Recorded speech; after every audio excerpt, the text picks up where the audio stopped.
Vamos a compartir la palabra del Señor en este día tan especial.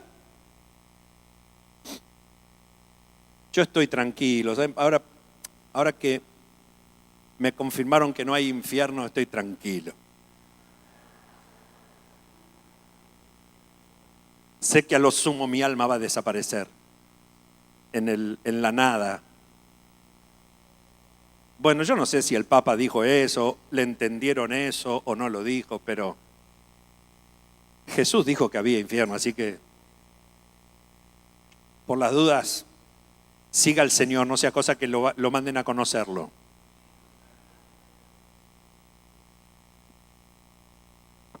Porque los que van ahí no salen más, ¿eh? Ahora, ¿cómo será? No sé ni quiero saber, no me interesa.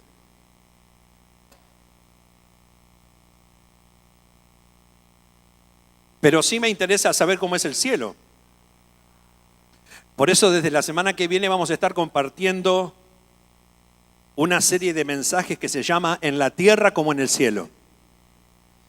¿Cuántos quieren que en la tierra ocurran cosas como ocurren en el cielo? Amén. Con nuestros pies sobre la tierra, pero nuestro corazón en el cielo, porque la Biblia dice que nuestra ciudadanía, ¿dónde está? En los cielos. Bueno, San Marcos capítulo 16.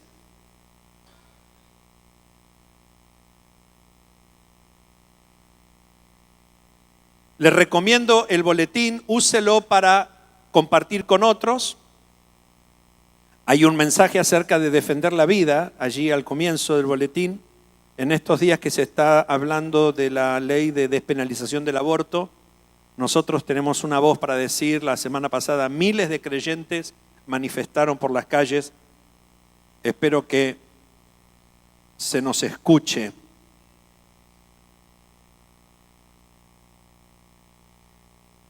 ¿Tenemos PowerPoint o no tenemos? Bueno, saludamos a todos los que están por internet mirando este servicio. Que el Señor les bendiga allí donde se encuentren. Dice la palabra de Dios, Marcos 16, cuando pasó el día de reposo, María Magdalena, María la madre de Jacobo y Salomé compraron especias aromáticas para ir a ungirle. Y muy de mañana, el primer día de la semana, vinieron al sepulcro, ya salido el sol. Pero decían entre sí, ¿quién nos removerá la piedra de la entrada del sepulcro? Pero cuando miraron, vieron removida la piedra, que era muy grande. Y cuando entraron en el sepulcro, vieron a un joven sentado al lado derecho, cubierto de una larga ropa blanca, y se espantaron. Mas él les dijo, no os asustéis, ¿buscáis a Jesús Nazareno, el que fue crucificado? Ha resucitado. No está aquí. Mirad el lugar en donde le pusieron. Pero id, decid a sus discípulos y a Pedro, que él va delante de vosotros a Galilea. Allí le veréis, como os dijo. Y ellas se fueron huyendo del sepulcro porque les había tomado temblor y espanto. Ni decían nada a nadie porque tenían miedo. Padre, te damos gracias por tu palabra en esta mañana. Este día tan especial de resurrección, de Pascua. Te agradecemos, Señor, por estar con nosotros. Y te pedimos que hables a nuestra vida, que hables a nuestro corazón por tu palabra. Muchas gracias, Señor. Muchas gracias que tu Espíritu Santo nos abra entendimiento para recibir tu palabra. Te honramos y te bendecimos en el nombre glorioso de Jesús. Amén y amén. La Pascua es un momento sumamente importante, el momento más importante de la historia de la humanidad. La cruz de Cristo es el momento central de la historia. Y la Pascua que celebraban los judíos en ese tiempo, recordando la salida de Egipto, y que nosotros los cristianos celebramos por la resurrección, está marcada por tres grandes hechos: el juicio de Jesús, la muerte de Jesús y su resurrección. Cada uno de estos tres sucesos tiene algo importante para revelarnos acerca de Dios. Yo quiero que prestes atención para que entiendas de qué manera la Pascua nos revela más al Señor, nos revela más a nuestro Dios. Primero, en el juicio de Jesús, nos es revelado el propósito de Dios. Dios es un Dios de propósitos. Dios es un Dios de planes. Dios actúa siempre con alguna razón, con algo que Él busca, con algo que Él quiere lograr. La Biblia dice que Jesús fue a morir voluntariamente. Jesús dijo: nadie me quita la vida, yo la pongo. Tengo poder para poner mi vida y tengo poder para volverla a tomar. Jesús siempre supo lo que iba a ocurrir. Él siempre estuvo consciente que iba a morir, que había venido al mundo a dar su vida. Cuando Él le habló a los discípulos de esto, Pedro, tratando de tener lástima del Señor, le dijo: Señor, que esto nunca te pase.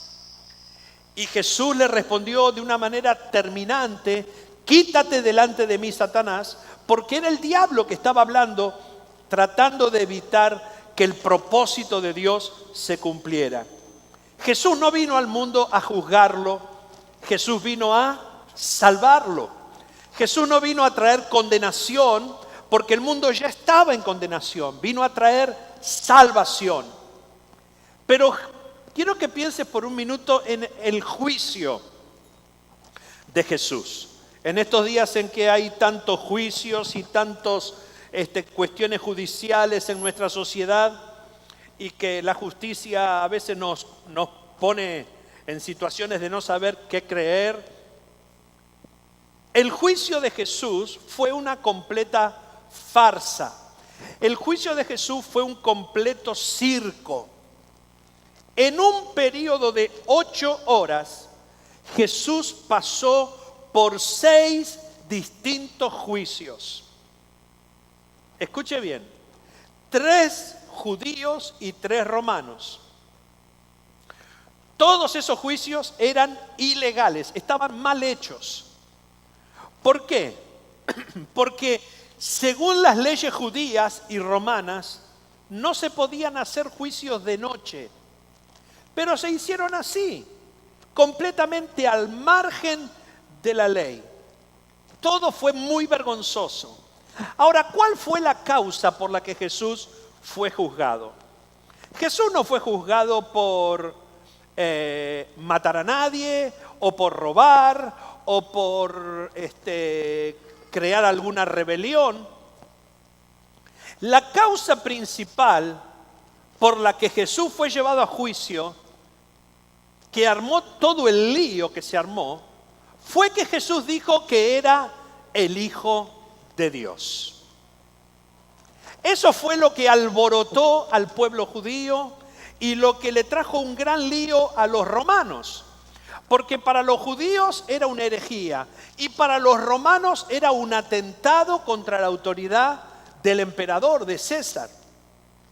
Jesús nunca dijo que Él era un maestro o un profeta o un líder espiritual. Él dijo explícitamente que era el Hijo de Dios. Es decir, Él dijo que era Dios. Ahora, esto es muy llamativo. Porque que una persona diga que es profeta, bueno. Que algunos hoy digan que son apóstoles, bueno. Que algunos digan que son papa, bueno, dejémoslo pasar.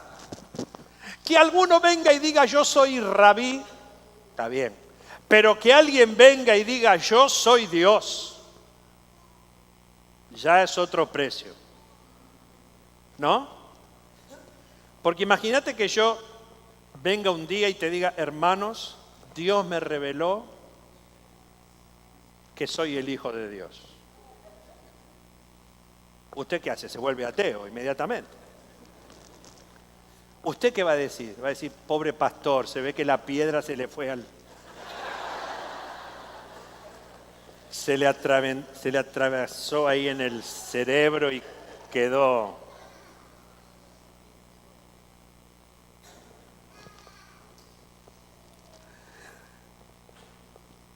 Así que si yo dijera que soy el Hijo de Dios, usted enseguida dice, este tipo está loco.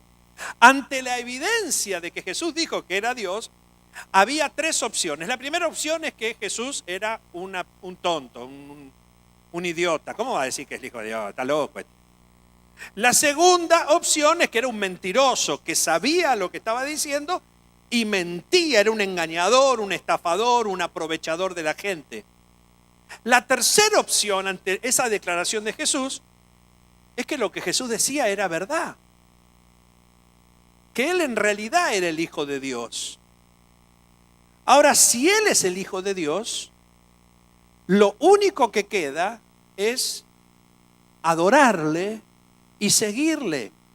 Hermanos, no hay alternativas. ¿Cómo nos ponemos nosotros ante el hecho histórico de la existencia de Jesús? ¿Creemos que Jesús es quien dijo que era o pensamos que era un farsante? ¿Creemos que Jesús es quien dijo que era o que era un loco? Pero no podemos ser indiferentes. O aceptamos quien Jesús dijo que era, rindiéndole nuestra vida, o lo rechazamos y nos exponemos al juicio. Un día todas las naciones y todas las culturas, dice la Biblia, van a tener que reconocer que Jesús es el Señor.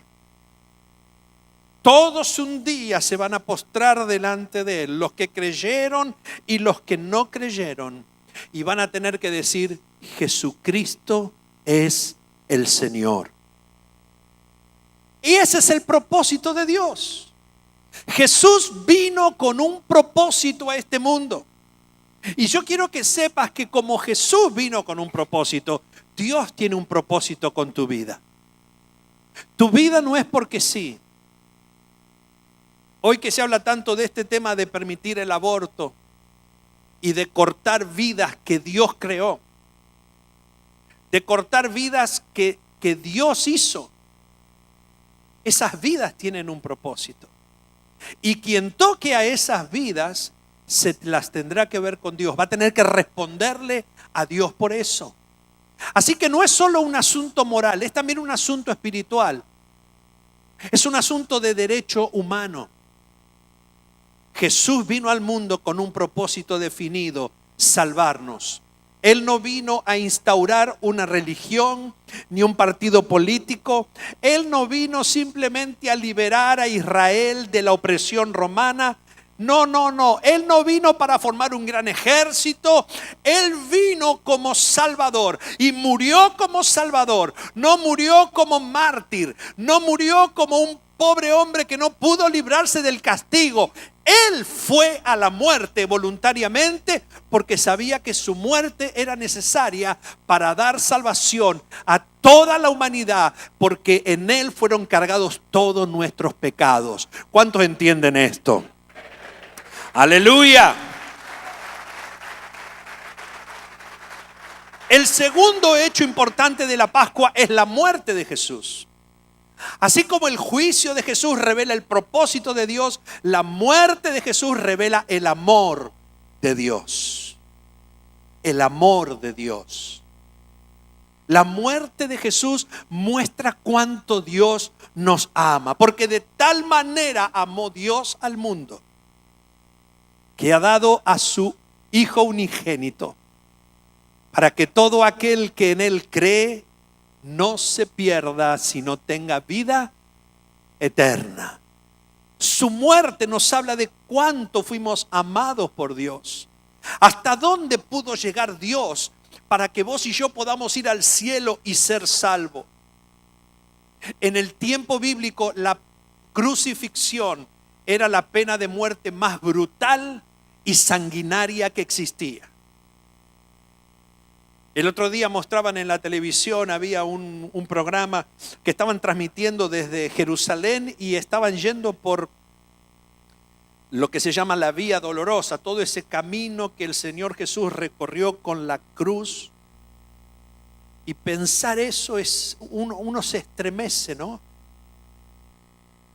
Pero la crucifixión no fue lo único, porque Jesús antes de ser crucificado fue golpeado a puñetazos,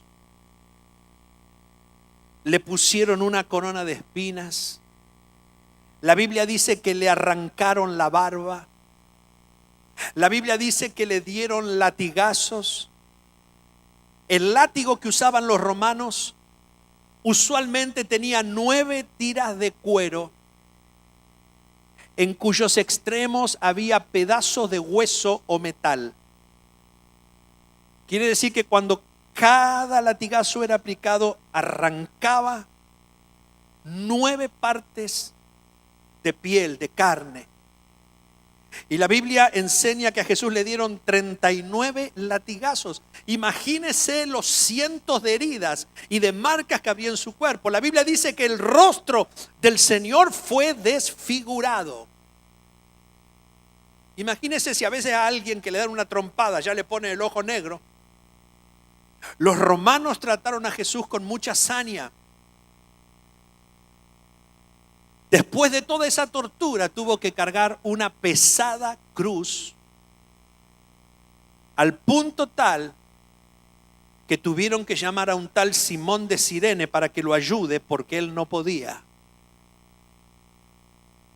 Y luego de todo eso, no hicieron como hacían con los crucificados, a quienes los ataban a la cruz. A él lo clavaron. Clavaron sus manos y sus pies. Era tremendo. No nos podemos imaginar el dolor y el sufrimiento físico que Jesús experimentó allí en la cruz. ¿Sabe que la historia nos cuenta que los crucificados eran dejados colgados ahí hasta que morían? Y cuando esto ocurría, venían aves de rapiña a comerse esos cuerpos. Y estaban a la vista de todo el mundo. Le clavaron una lanza en su costado. Y la Biblia dice que salió sangre y agua. Es decir, salió suero de su cuerpo. Le rompieron sus pulmones y rompieron su corazón. Y había un acto que hacían con los crucificados, que era un acto de misericordia, porque apuraba la muerte. Le quebraban las piernas para que dejaran de presionar con los talones y el corazón dejara de bombear sangre, y eso aceleraba la muerte. A Jesús no le quebraron las piernas, porque dicen los salmos que ningún hueso suyo sería quebrantado. Quiere decir que el sufrimiento que el Señor pasó en la cruz es inexplicable. Hay libros que se han escrito de eso. Yo tengo algunos libros que hablan de eso y es realmente tremendo. ¿Por qué murió Jesús? San Pablo lo dice claramente: mas Dios muestra su amor para con nosotros en que, siendo aún pecadores, Cristo murió por nosotros.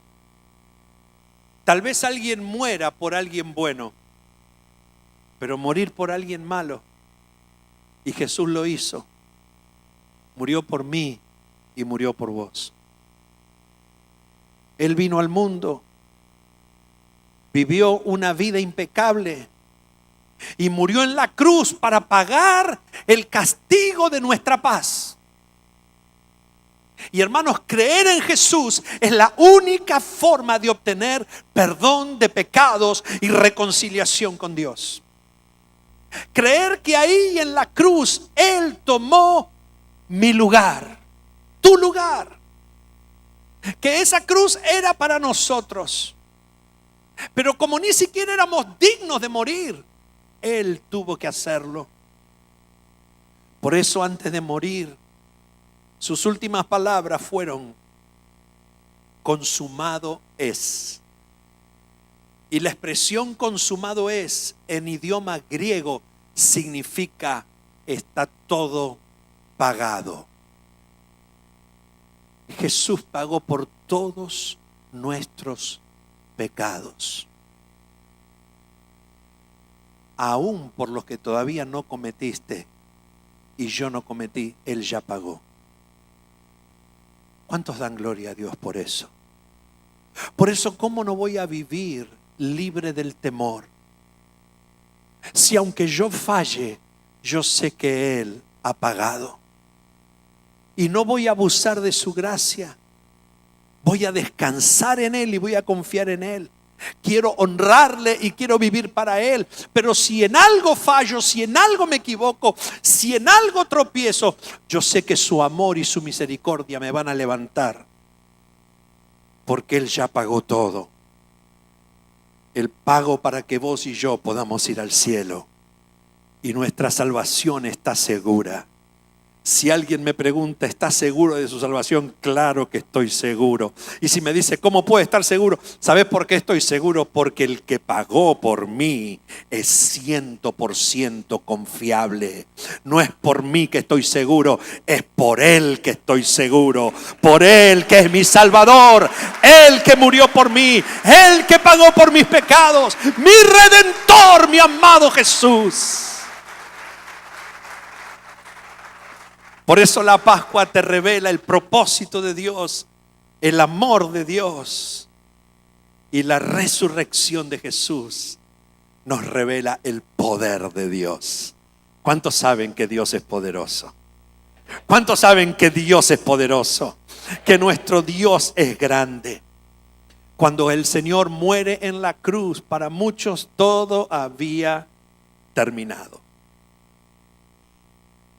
Había dolor, desazón, tristeza. Y si hubiera sido así, nosotros no estaríamos en este lugar ahora. Esta iglesia no existiría ninguna otra iglesia sin el tercer acto de este drama de la Pascua, la resurrección. En el tiempo de Jesús a los muertos se los ponía en cuevas, no en ataúdes como ahora.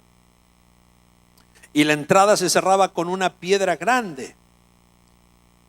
Los enemigos de Jesús estaban preocupados porque Jesús había avisado que iba a resucitar.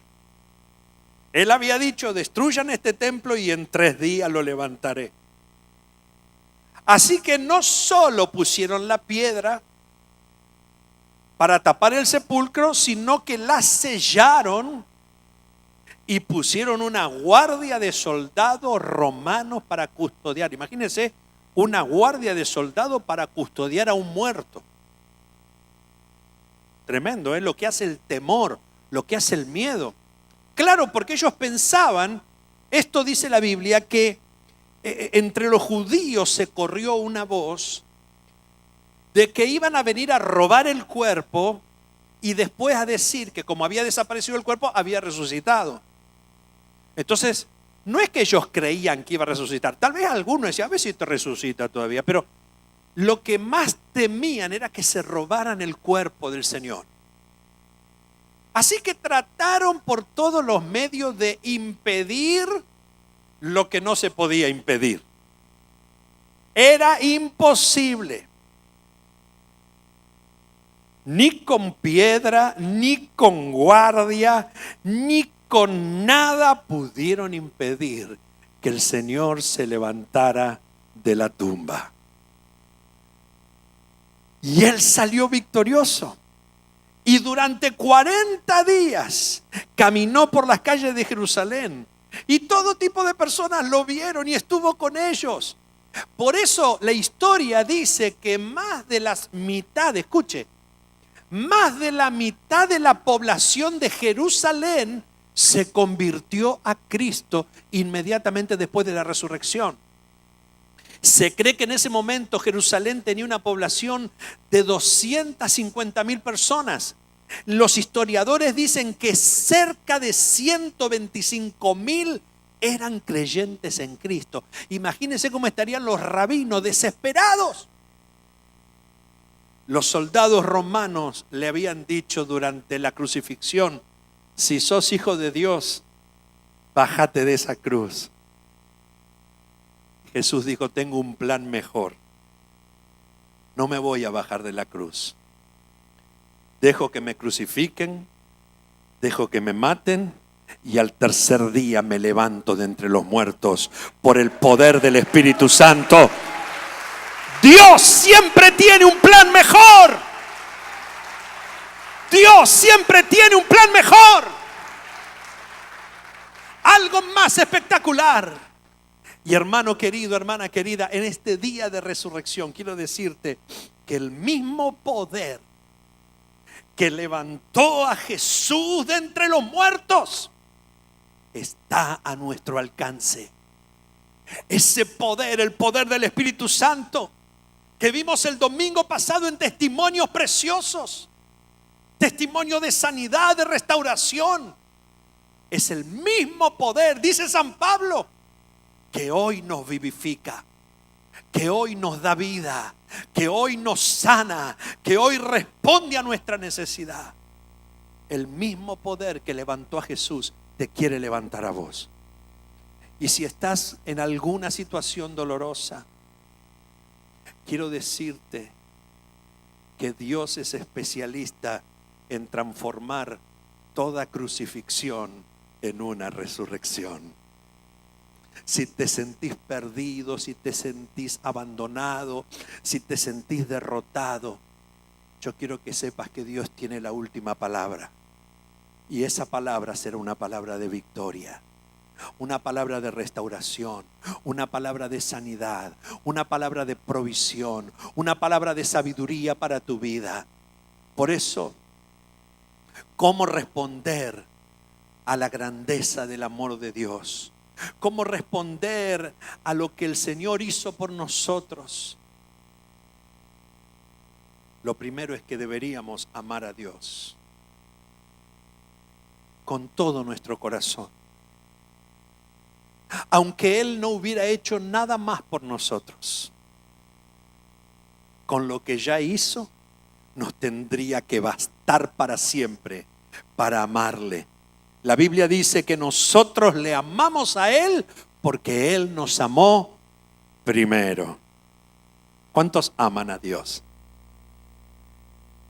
¿Cuántos aman a Dios con todo su corazón? Qué hermoso lo que contó Lili, ¿no? Señor, te amo con todo mi corazón.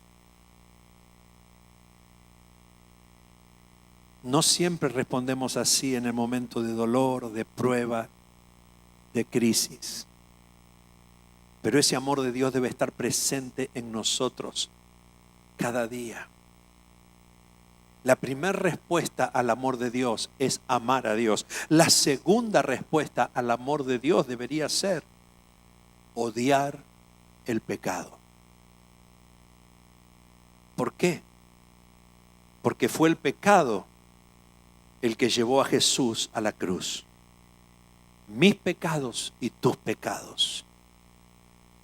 Dice San Pablo, sabiendo esto, que nuestro viejo hombre fue crucificado juntamente con Él para que el cuerpo del pecado sea destruido, a fin de que no sirvamos más al pecado. Cuando nosotros nos reímos del pecado, nos reímos de aquello que hizo a Jesús morir por nosotros. Toma al pecado en serio y no le dejes dominar tu vida. Y lo tercero que deberíamos hacer para responder al amor de Dios, amarle, odiar el pecado, lo tercero es hablarle a otros de Jesús. Todos estamos acá porque alguien nos habló de Jesús. ¿No es así? Alguien te habló a vos y alguien me habló a mí. Alguien le habló a mi esposa y alguien le habló a tu amigo, a tu mujer, a tu esposo, a tus padres, a tus hijos. Alguien nos habló de Cristo. Por eso San Pablo dice, todo esto proviene de Dios, quien nos reconcilió consigo mismo por Cristo y nos dio el ministerio, la tarea de la reconciliación. Nos lo dio, no nos preguntó, nos dijo, esta es su tarea. Y es que Dios en Cristo estaba reconciliando consigo al mundo, no tomándoles en cuenta a los hombres sus pecados, y nos encargó a nosotros la palabra de la reconciliación. Si nosotros no hablamos, ¿quién va a hablar?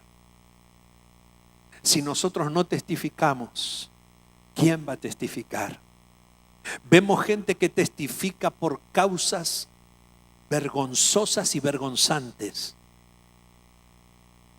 y no tienen temor de defender sus ideas y de manifestarse y de salir a las calles. Y uno dice, ¿cómo puede ser que haya gente que crea esto y que viva esto y que propague esto? Y lo hacen. Y muchas veces consiguen leyes que les benefician. Jesús murió para reconciliar al mundo con Dios. Nuestros vecinos lo necesitan. Nuestros amigos los necesitan. Nuestros compañeros de trabajo lo necesitan. Nuestros compañeros de escuela lo necesitan. Y si nosotros no le hablamos, ¿quién lo hará? Yo te animo a que hables a otros del Señor. No solamente que participes de una actividad de la iglesia como la de hoy, sino que vos le hables a otros. Si esa gente no conoce a Cristo, el día que mueran no irán al cielo, y la muerte de Jesús será inútil para ellos. La Biblia dice que Dios no quiere que ninguno se pierda, sino que todos procedan al arrepentimiento. Dios quiere que todos sean salvos. Dios quiere que todos le conozcan. Dios quiere que todos sepan del amor de Jesús. ¿Cuántos lo creen? Dale un aplauso grande al Señor.